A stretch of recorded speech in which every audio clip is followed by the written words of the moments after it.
All right. Hello. Welcome to the solitary. It's the week of Thanksgiving, and so we got a lot of things going on, and we don't know if we're going to get an episode recorded. So Austin's recording an emergency podcast in case, because we know that everybody loves our content and you would want to hear from us. And so I am here to just say some things, and who knows, maybe we will get to film tomorrow, and you'll never see this. But if you do see it, how you doing, everybody? Welcome in. We're talking all things college football in this episode, and the podcast's probably a little bit shorter than normal because there's just me on here. And we're gonna skip the BS conjecture section like we normally start off with because it's not fun for just me to talk about BS by myself. So we'll start off, I guess, by saying we're just very thankful to everyone who's watching the podcast. We hope everyone has a great Thanksgiving week. This is the prime time. Kids are off of school. Most people are off of work. We're going to have football on 4 consecutive days because we're going to have Black Friday games. We're going to have Thanksgiving. We're going to have Saturday. We're going to have Sunday. Sorry, 5 days. And then we're going to have Monday night football as well. It's just a glorious time to be a football fan.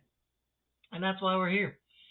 So tune in. We should have a full barn next week.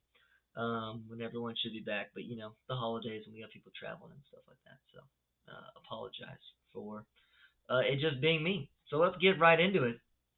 The college football playoff rankings just came out today. Nothing too crazy in the mix-up besides the fact that Florida State is now out of the top four, which just makes sense. They still did beat North Alabama, such tough competition that they went down 13-0 against at home. But they lost Jordan Travis, their starting quarterback. That's probably a big deal. Their backup quarterback, his name was like Rosentaker or something like that. It was something weird. He played pretty well. They played North Alabama and were able Rodemaker, sorry. They were able just to curb stomp them 58-13. But they did start kind of slow, which was concerning. And they really struggled, especially in that first quarter, stopping the run, which, if Florida State does manage to make it into the college football playoff, you would imagine that they would be the 4 seed at best, and they'd be playing Alabama or like a Michigan or even Ohio State. All three of those teams are excellent at running the football. So you would see that being a really, really big problem for Florida State in the future. If you're a Florida State fan, that needs to get fixed ASAP. But yeah, my opinions on that is it makes sense that Florida State should drop out of the top four because now they have a backup quarterback. They've got only 2 games to figure it out really with him as well. If this was earlier in the season and he had all year to kind of get his boots wet, then that would be fine. But his you know Florida State's only 2 games that are left are going to be at the Swamp over this week playing Florida, who they should beat on paper, but backup quarterback in a hostile environment, who knows? And then Louisville in the national championship game. So who knows what's going to happen with Florida State as of right now.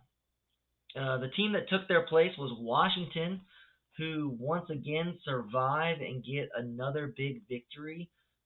If you're looking at Washington at this point in time, they have quite a few top 25, if not top 10-ish wins. They obviously beat Oregon earlier in the year, which was big, and then they have beaten who were ranked at the time USC, Utah, and now Oregon State, with 3 of those games being on the road. Sorry, 2 of those games being on the road. So they had a big win at USC, a big win at Oregon State. My only concern with Washington has got to be all these games have been pretty close. They kind of play to the level of their competition. Their defense has definitely struggled. They gave up 28 to a really lackluster Utah offense.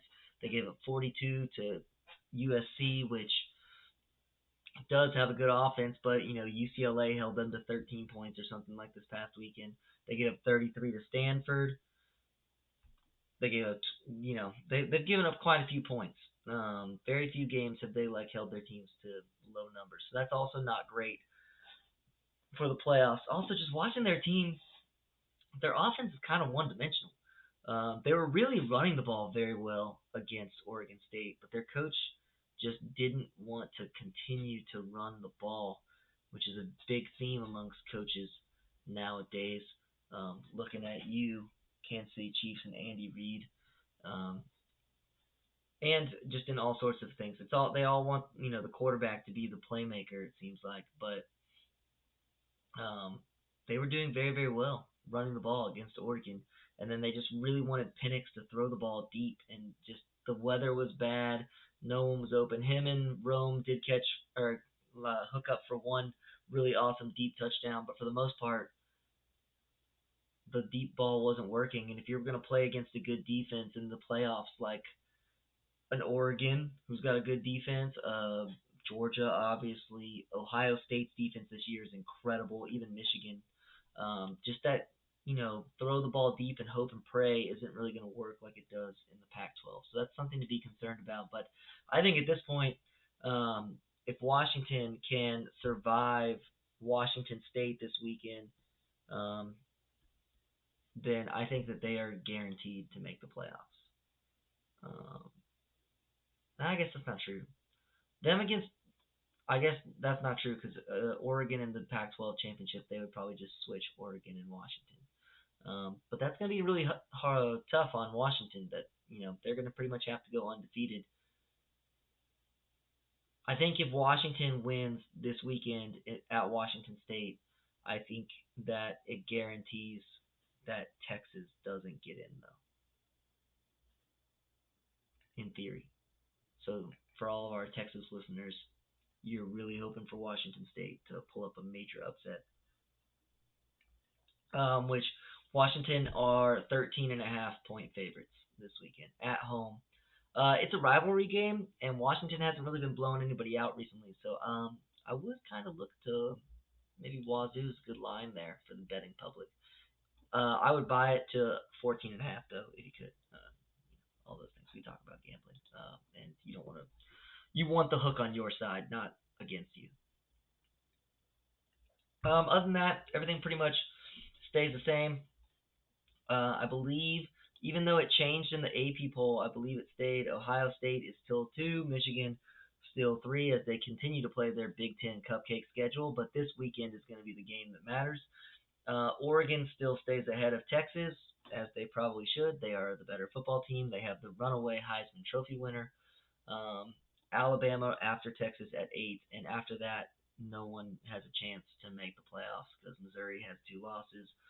Louisville, it's just not happening, and everybody after that has 2 losses. So really, it's only those top 7, and it's funny because I think honestly that the eighth team right now, I think has a better chance of making the playoffs than the 7th team because I think if Alabama beats Georgia, that they will jump Texas because Texas is going to play currently in their Big 12 championship game. Texas is slated to play somebody who is not very good at football, Oklahoma State, who for some reason the Big 12 keeps being having these teams with 2 or 3 losses as ranked, even though like their 2 losses are just terrible. If you look, Oklahoma State is 8-3, and they're currently the 20th best team in the country. They lost to UCF by 42 points, and they lost by 26 to South Alabama, and that's who Texas will play in the Big 12 championship game. So that's just kind of how things are going. All right, so there's your college football playoff rankings, at least the ones that matter. Let's talk about all the games from this past weekend. To start it off, Georgia just absolutely is in their team dominant phase. Carson Beck looks great. They absolutely obliterated Tennessee, and you would think that maybe the way that that game started, that Tennessee would have stood a chance. Um, I cannot remember what that kid's name is.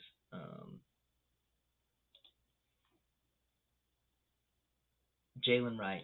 Okay, opening play touchdown at Tennessee, 75-yard touchdown run right off the bat. You would think, oh, maybe that's like the cause for an upset. And Georgia, after that, makes Tennessee go three and out, another punt, another punt. They get their field goal to end the half. So that's all their 10 points. And then in the second half, they go three and out, punt, missed field goal, turnover on downs, end of game. I mean, Georgia just dominated this game, not from start to finish because they had kind of a slow start, which has been a theme for Georgia. But really, if you look at it, their defense had a slow start, but they got a field. Georgia's offense got a field goal on their first possession, a touchdown on their second possession, then another touchdown and another touchdown. They only had one punt in the first half, and then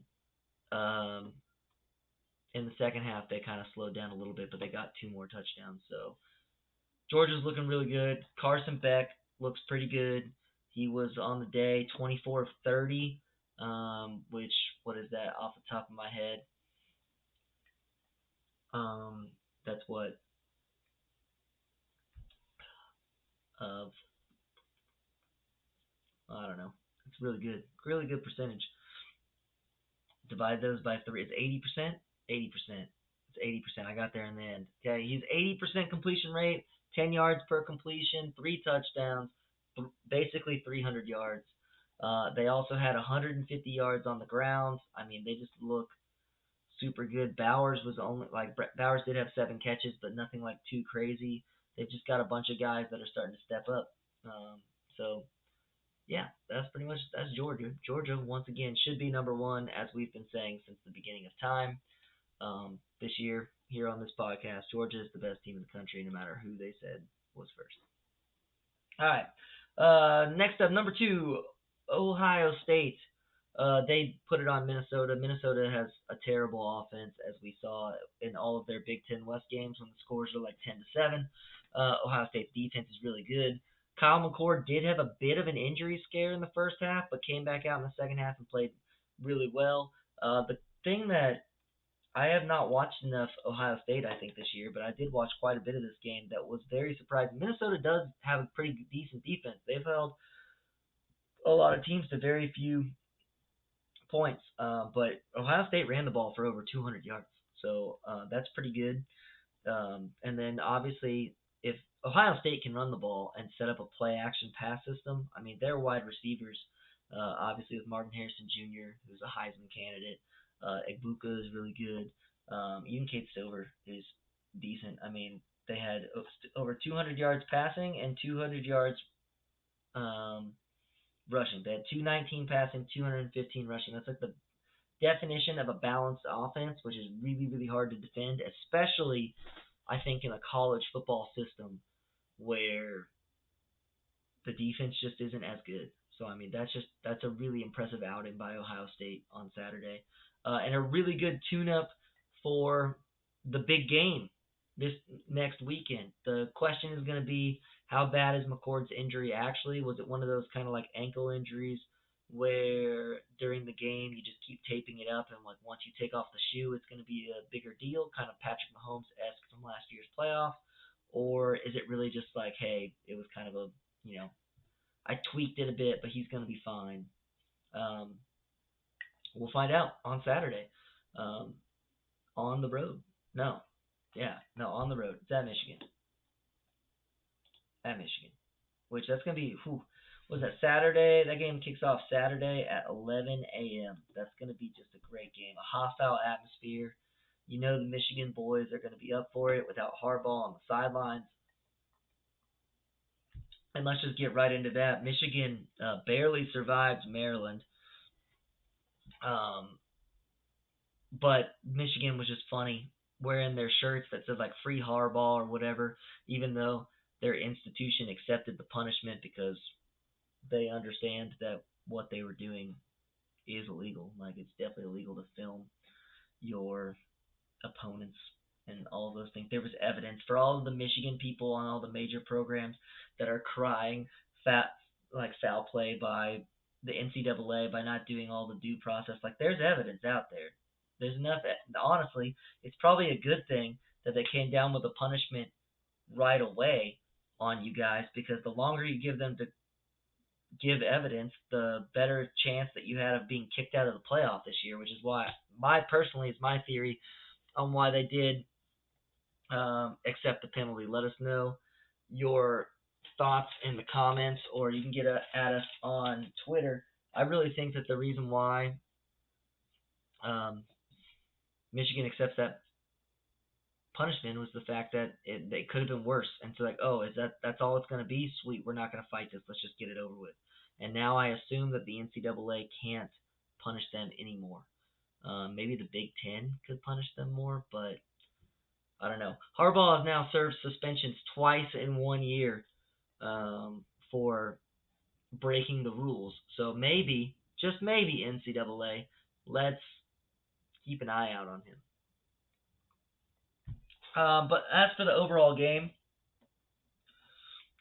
they were, uh, holding on there by a thread for a long time. This game was back and forth. Um, Maryland had their issues. There was the one big play in the second half that really kind of turned the tide, and that was that interception in Michigan's territory or in Maryland's territory that really just like gave Michigan the way to ice the game, and then obviously they got the weird safety at the end as well. Um, but that's just kind of how things go. It was kind of the end of the game, and they were desperate anyway. It was pretty much over by that point in time. All right, we kind of already talked about Florida State. Jordan Travis's injury. For those who watched it, like I was watching it live, that was just kind of crazy. I was with my in-laws because we had family in town. We're sitting there watching the game. We're kind of all just talking, and I have that problem where I can't not look at screens, especially if football is on that screen. I'm gonna be watching that screen, so I'm like talking while watching the game, and I just all of a sudden interrupted Sarah's grandparents because I saw Jordan Travis's foot going the wrong direction. And those kind of injuries, they don't make me queasy or anything, but it just you get that ghost pain in your ankle, like, oh, that looks very painful. Now my ankle kind of hurts. So T's and P's to Jordan Travis. Hopefully you get recovered as fast as possible. Obviously he's going to be done for the year, but we'll see how that affects his future as quarterback. The Washington Oregon State game, that game was ugly. The rain in the first half just kind of made everything crazy. The safety that Oregon State had when they snapped the ball over the head of their punter, which the punter was very wise just to kick it out of the end zone, which I think should be illegal, by the way. I don't think you should just be able to kick the ball out. Like, it should be more than just a safety at that point in time. Which, honestly, that safety, comes up to be the 2 points that Washington wins by. Penix didn't look good. He only threw for 162 yards. He was less than 50% completion rate. Washington's offense punted the ball. Let's see. They punted the ball. 1, 2. Okay, ESPN's being weird. 1, 2, 3, 4 times, which is very rare for Washington. But then they also had quite a few turnovers. They had what I would consider 3 turnovers, because I consider a missed field goal a turnover, and then they also turned it over by downs, and then they had the fumble. So I mean, it was just not a clean game by Washington. Thankfully, the weather helped them out kind of in the first half. The second half, they didn't score any points. Washington scored 0 points in the second half, and Oregon State had just chance after chance after chance. It really seemed like Oregon State was going to win that game. DJ Aungale really struggled in the first half, but kind of got it going in the second half. So I really thought that was going to be kind of what happened, but Washington held on. Good for them, making the playoffs race exciting. And I do not envy the committee because they've got, as of right now, a pretty tough job on their hands. We're going to see what happens over the next 2 weeks. I mean, these next 2 weeks are obviously the most crucial. Any team that loses at this point is pretty much done, except for probably Georgia in the SEC championship game. The real problem is going to be, and we'll talk about this next week, which tune in next week. Next week is the episode you do not want to miss because Ohio State and Michigan will have already played each other. There will have been a winner. And the next playoff rankings will have come out by the time that we record this episode. So we're going to know at this point in time whether or not what they're going to do with these one loss Ohio State or Michigan teams, which is very interesting because, once again, another year, the Big Ten is just absolutely pathetic. Um, and with the Big Ten being so bad, do these teams actually deserve to be in with a one loss schedule? I would say that any team from the Big Ten and the Big 12 shouldn't be able to make it in based off of that because their conferences are just absolutely so bad. Which, like my friends and family and living in Austin, all the sports media will tell you that the Big 12 is not bad. They're just all equal to each other. But no, the Big 12 is equal to each other. That's a fact. But they're bad, except for Texas. Texas is not bad. Texas is an average team playing in a bad conference, and so then they look really good. But I mean, if you look at Texas's last few games, which here we'll just skip ahead to them, they beat Iowa State by 10 this week. That game was pretty dominant, if you ask me, by Texas. There was a lot of shooting themselves in the foot. I think they had two turnovers in the red zone. Um, but also, that game came down to some pretty difficult big kicks by Bert Auburn, who is just an absolute menace. He's the best player on Texas, hands down. And so they win by 10 in that scenario. It wasn't really that good of a game. The week before, they barely survived TCU. They win by 3 against a TCU team who is absolute dog crap. Then the week before that, they barely survived K-State at home in a game that K-State 100% should have won. Their coaching just really let them down. They dominated BYU, obviously. The week before the BYU game, though, they survived Houston in a game where the refs just totally didn't follow the rules at the end of the game. They lost to an Oklahoma team who was really bad. And so really the only thing that they've got going for them is the fact that they beat Alabama at the beginning of the season when Alabama didn't have their QB situation figured out. But I mean, they did go in and beat Alabama by 10 points in Tuscaloosa, which is a big win.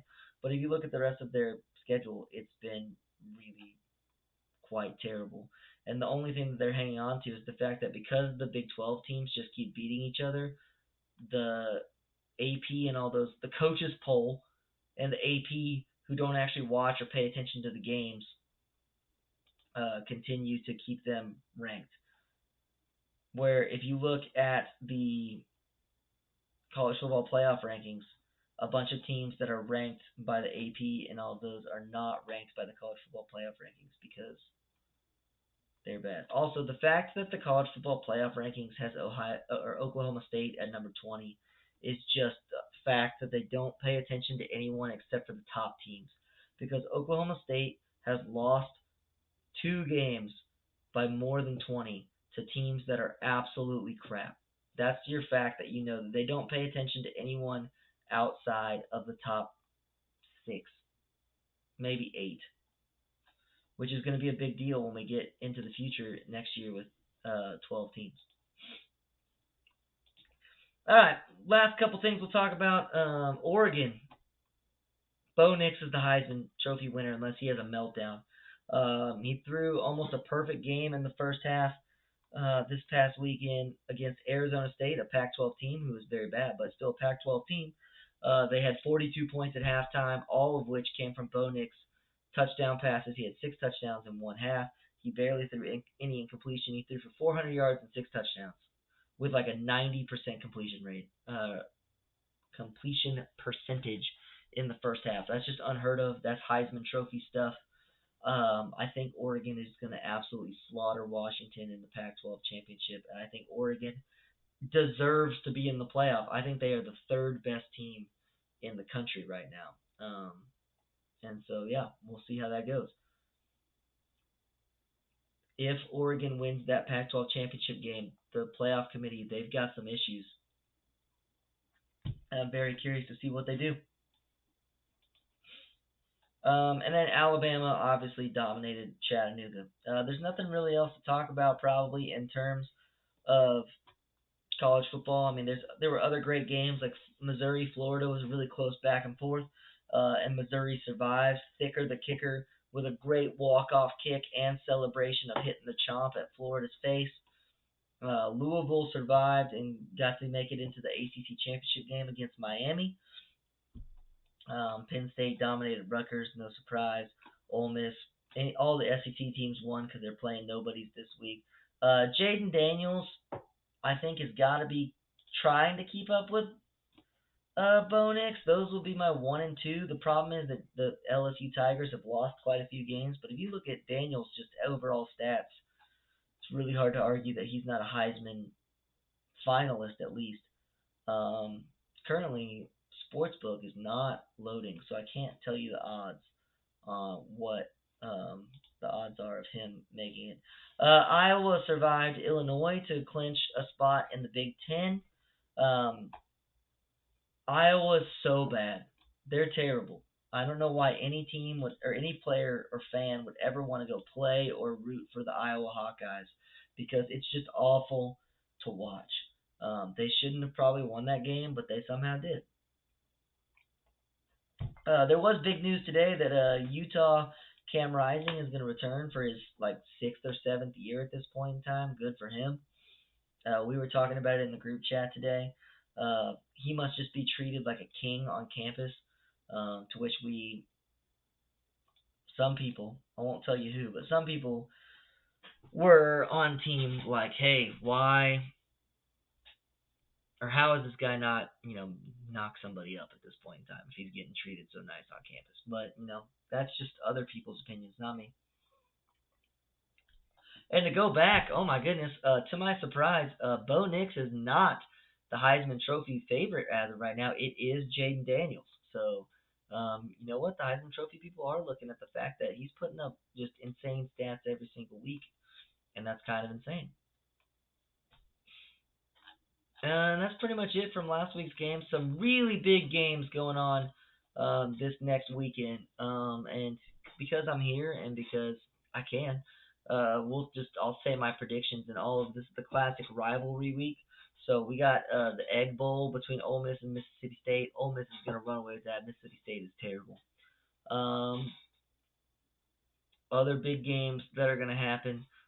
Texas and Texas Tech is somehow always played on this day. Texas is currently 12.5 point favorites. They should absolutely steamroll Texas Tech because Texas Tech is just designed to get torn open by Texas, and that'll guarantee Texas a Big 12 championship. So, good for them on that. Oregon State really need actually at this point in time for Oregon to win this game.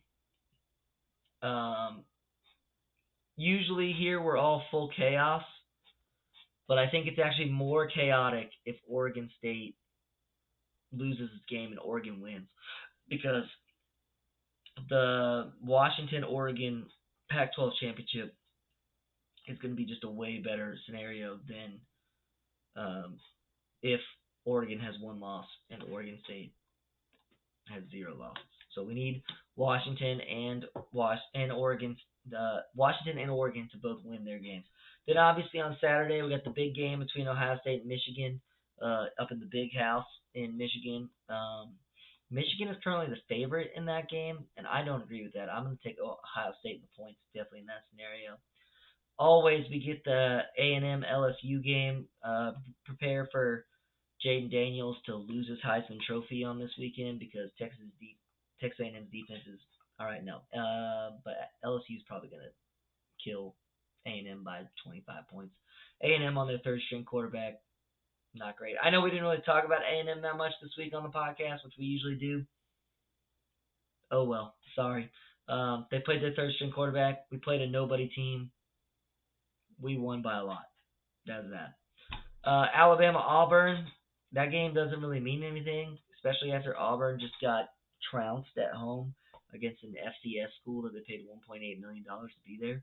I expect Alabama to dominate there. If Auburn wins that game, then that's a full chaos mode there as well. Um, we obviously have the Florida State Florida game that we talked about down in the swamp. I'm kind of surprised that Florida State is still 6.5 point favorites in that game. I think that they are good enough to cover that spread because Florida is that bad. But I don't know, a week of tape on the new backup quarterback and a backup quarterback in that hostile environment, it might be worth it to look into that game a little bit in more detail for all of our gamblers out there and maybe take the Florida. Um, you know what? I honestly think you could take them plus 6.5. And then Georgia plays Georgia Tech, and hopefully Georgia doesn't stumble in that game. Um, and that's kind of the things that we were looking at last week, things to look forward to. We did have an interesting week of gambling this week, where Blake made just I wanted to just harass him. Um, he decided to bet on the Broncos and the Iowa Hawkeyes, which both teams did win, but neither of them covered. So that's just kind of a sucky situation for him. And then he also lost on the Seahawks. So Blake went 0-3, which does bring him into last place with only 16 wins.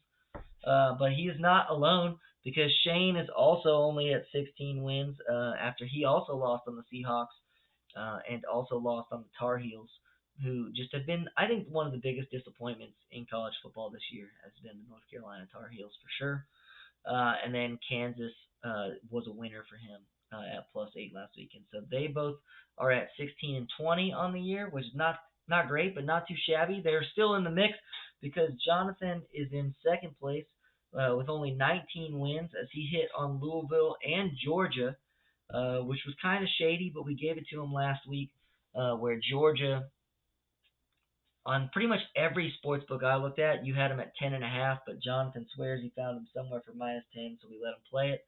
But he did lose Utah money line. And then I went a perfect 3-0 last week with Louisville, the Jacksonville Jaguars beating the Titans on the road.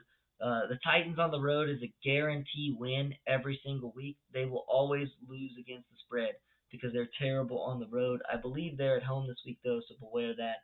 And then I predicted that the Eagles were going to cover +3 against the Chiefs because it's just a stat that the Super Bowl rematch, it's just always in the favor of the underdog in that situation. All right, but that's going to do it.